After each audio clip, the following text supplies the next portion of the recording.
but she is the founder of Valia Wellness Clinic in Kuala Lumpur. She graduated from India, but from Manipal Institute, and she went on to train as an ophthalmologist. And she set up this beautiful Valia Wellness Clinic in Kuala Lumpur that deals with prevention and reversal of disease. She has been speaking at several anti-aging and aesthetic conferences for the last 12 years. Dr. Sunita is going to speak about probiotics in insulin resistance. Thank you, Dr. Sunita. Thank you, Mr. Sanjay. Okay, we make this short and sweet so that we get the point across. As long as you get the point across, that's done. Today's topic will be probiotics and insulin resistance, whether there is a link between probiotics and insulin resistance. What is insulin resistance? The core factor is you have got too much of sugar in your bloodstream. Now, where does that sugar come from? It either comes from the gut or it's going to come from your liver. When you have too much of sugar in the bloodstream, insulin is released from the pancreas to push that sugar into each and every cell that needs glucose. When the cell is full of glucose, that insulin receptor is going to shut down. The shutting down of the insulin receptor is what we term as insulin resistance. So here we are trying to see whether the gut microbiome has got any link to shutting down of the insulin receptors. Now we are looking at the dysbiosis of the gut flora, whether it is going to help with insulin resistance. We all know that dysbiosis of the gut microbiota is what keeps the gut microbiota is what keeps all the axis in place. Without the axis being in place, we will not be able to achieve homeostasis. So the gut microbiota is helping with the metabolic health, where it helps in the blood sugar levels, your lipid profile, your blood pressure, your body composition, and your inflammation levels. It goes on to help with every level in your body. Here we are looking at the microbiome composition, where when there is an imbalance of the microbiota composition, inflammation rises, the gluconeogenesis rises either from the liver or the presentation of glucose from the gut, and your insulin starts to rise. All these three factors put together, you will end up with insulin resistance. Now, in a healthy gut, you always have homeostasis of the bacteria, hence why you have a very low lipopolysaccharide count and you have low inflammation levels. This is only by the high diversity of the microbiome. If the microbiome is not diversified, then you will end up with a disease. For today, we keep it as diabetes. So why is this microbiome so important? Because your DNA is your epigenome and it's your microbiome that writes the code for your epigenome. All your epigenetics expression comes from your microbiota. Hence why microbiota is so important. So the aim of today's presentation is to answer all these questions. Question number 1. What is the role of the probiotics in modulating insulin sensitivity? The microbiome balances the insulin secretion, which is referred to as the gut metabolic balance. We know that it keeps everything in balance. The evidence of differences in the microbiota composition is what gives you whether you are lean or whether you are obese. If you transplant the microbiome from an obese individual into a lean individual, the adiposity of the body will change. So there are two functions of this microbiota. One is to reduce inflammation or leaky gut syndrome, and second is to produce short chain fatty acids we know as butyrate. Butyrate goes on to produce GLP-1 in your gut, and it is this incretin hormone called GLP-1 that modulates the amount of sugar in your bloodstream. Hence why GLP-1 goes on to reduce the insulin spike. So if you understand that insulin spike is the one that causes the insulin resistance, you need to make sure you have enough GLP-1 in your body. We know GLP-1 as Ozempic nowadays, it's a synthetic form, but you can get it in your food so you don't have to go on to using synthetic forms. So what is the function of GLP-1? It is to release insulin from the pancreas, it is to suppress glucagon, hence suppressing gluconeogenesis, and it slows down gastric emptying time. When you slow down gastric emptying time, the amount of glucose presented to the insulin receptors are less, hence the insulin spike is less. Okay? So when you achieve homeostasis by the diversification of the microbiota, leaky gut syndrome goes away, GLP-1 is produced, and this GLP-1 is what regulates the amount of glucose presented to the insulin receptors, not only on your skeletal muscles, but on every cell in your body.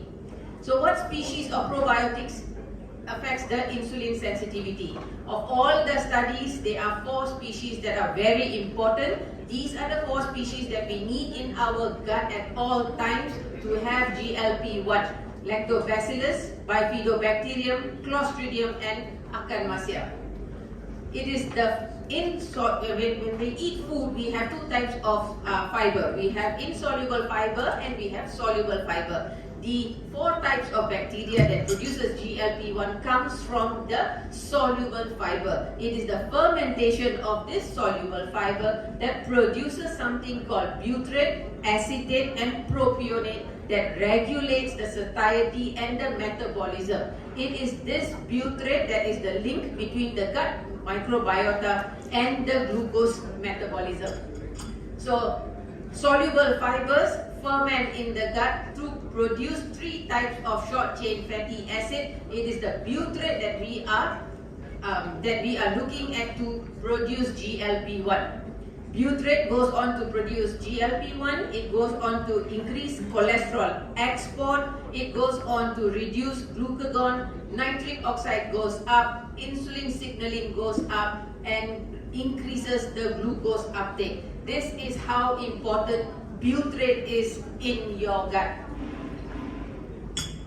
So now we are trying to see whether the probiotic intervention in type 2 diabetes will help with the diabetes control. Okay, in this studies which I reviewed, they were using 4 types of bacteria: the Lactobacillus, the Bifidobacterium, Akkermansia, and Clostridium. It is this Clostridium and Akkermansia which normally will feed on ghee or any oils. You must understand, to produce butyrate, you need the prebiotics. It is just not the probiotics. The prebiotics need to be supplemented together with the probiotics to produce butyrate. So I think Krishna knew this right from the beginning because he loved ghee, and it is the ghee that feeds the Clostridium, and it's the ghee that feeds the Akkermansia to produce the butyrate. And since someone has already put butyrate in a bottle, I'm sure they know it works, right? The butyrate goes on to present itself to the L cells of the intestine to produce 2 types of incretin hormones, which is GLP-1 and GLP-2. What we are interested in is GLP-1 because it reduces inflammation and it reduces insulin resistance. So GLP-1 probiotics also has been commercialized already. The main bacterium that they use here is Akkermansia, Clostridium, Bifidobacterium. So now in patients who have got an increased level of sugar, especially in pregnancy and late stages, the 4 strains of bacteria were introduced into all these patients to see whether there was a difference in the insulin resistant levels. The insulin resistant levels were measured by a blood test called HOMA-IR. Okay? Also in diabetes and in obesity, these bacteria were introduced. Now they went on to look at all the types of bacteria, not only Bifidobacterium, which is a different type of species, all the species of Lactobacteria, all the species of Bifidobacteria somehow reduce insulin resistance. They looked at Lactobacillus planitorium. It helped to reduce insulin resistance. Lactobacillus KSI, Lactobacillus corniformis, Bacteroides fragilis. They looked at L. reuteri. They looked at L. secchi. They looked at Gasseri. Every lactobacillus, every bifidobacterium reduce insulin resistance. So you must understand that when we are using probiotics, probiotics cannot be introduced into the gut by itself. It needs its prebiotics. So somehow Krishna already knew you need to eat your ghee on an everyday basis to make sure the GLP-1 is produced in your gut. Okay? So can a probiotic replace an anti-diabetic medication per se, right? When Akkermansia was introduced into a metabolically healthy individual, the glucose metabolism and the insulin resistance improved. But however, when they put the mixture of the probiotics into a diabetic or obese individual, only the insulin resistant marker improved. It was only with metformin or anti-diabetic medication which reduced the glycemic peak of the disease. So you must understand there are two things here we are looking at. One is your HOMA-IR for insulin resistance. The other one is your HbA1c for your glycemic peak. The anti-diabetic medication per se on its own only reduce the HbA1c.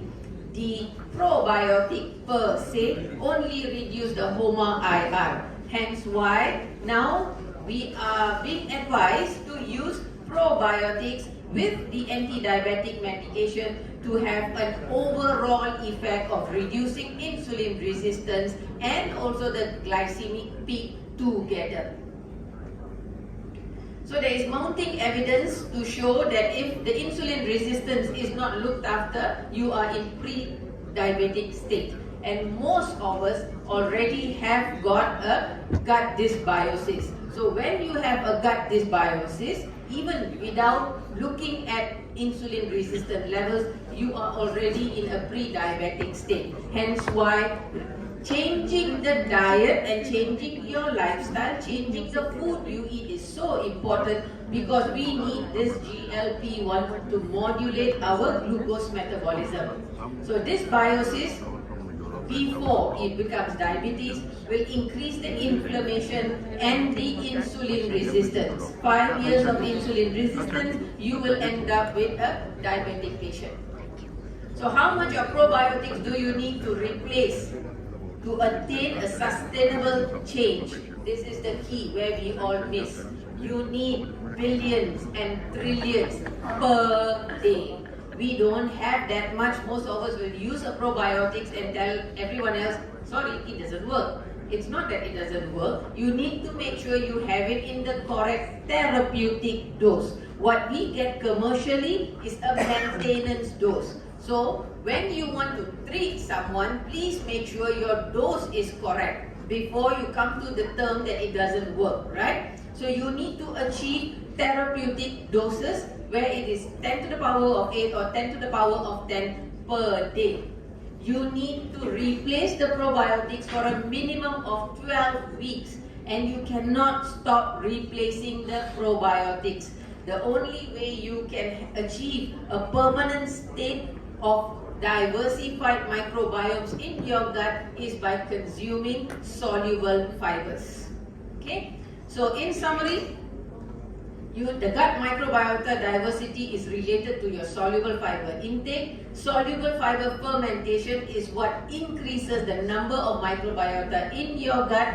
You need a diversified microbiota to make the metabolites to impact the metabolic pathway. Probiotics need to be supplemented for a period of 3 to 6 months to see a change. The best way to sustain the diversified microbiota is by consuming soluble fibers.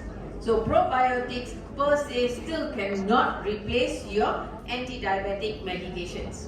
The aim of diversifying your microbiota is to increase this GLP-1 in your gut to maintain the glucose metabolism. You have foods which can increase, these are the prebiotic foods which will increase the GLP-1. Just go on and eat the foods on a daily basis to diversify your gut microbiota to produce the GLP-1. Thank you.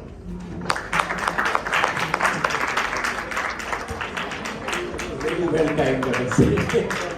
And I'm sure the flight has induced this hurry. But thank you so much for coming and have a very, very safe flight back. We always look forward to your visits to India. It's always packaged food in the most healthy way.